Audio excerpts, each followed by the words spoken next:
Hello there and welcome to my channel. Today I will be sharing a card that I created using some products from Picket Fence Studios. So let's get started.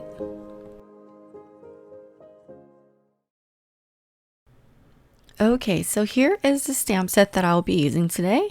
This one is called Scene Building Winter Wonderland Trees, and I really love the look of this stamp set. It's very simple, but it creates a lot of drama on a card if you're using ink blending like I am today. So what I did is I went ahead and placed that in my stamping platform, and I'm placing it onto a white colored cardstock.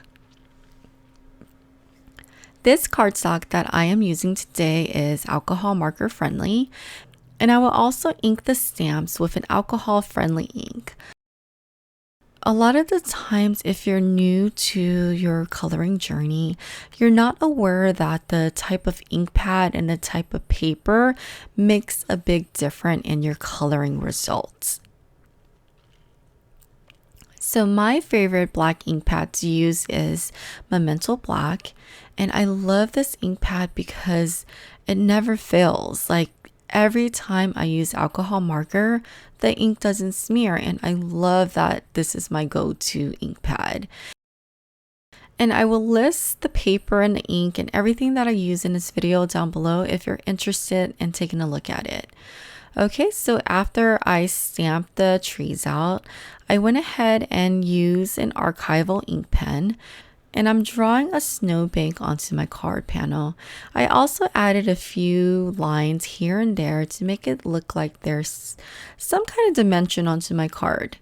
So after I did that, it is time for Copic marker coloring. And I will go ahead and play some music here and leave a timestamp down below as well. So if you're not interested in the coloring part, you can go ahead and forward it to that time. But if you are, I hope you sit back and enjoy. Okay, I'll see you guys in a little bit.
Okay, so I am back.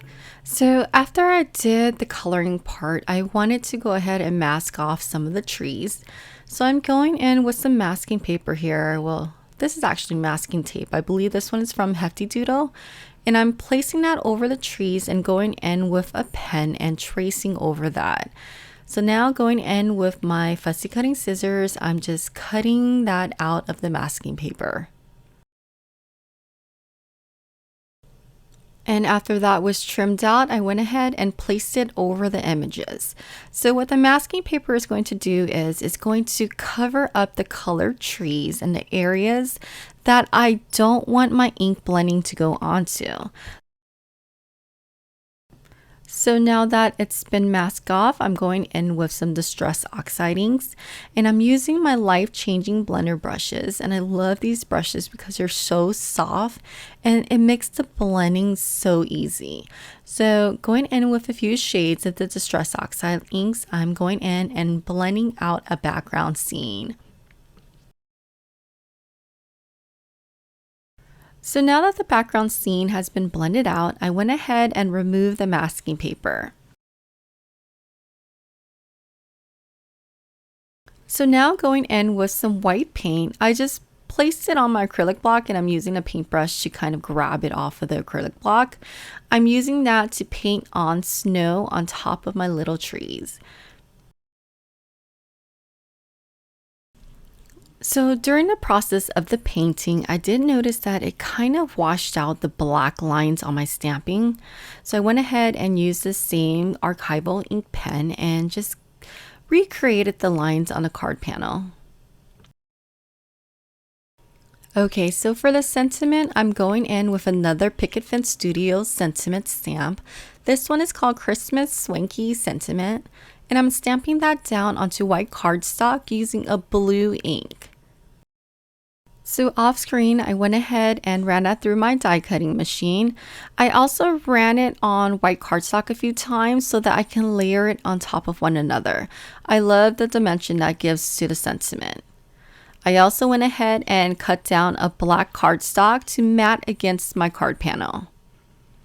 So now going in with liquid adhesive, I'm adhering all of the pieces together.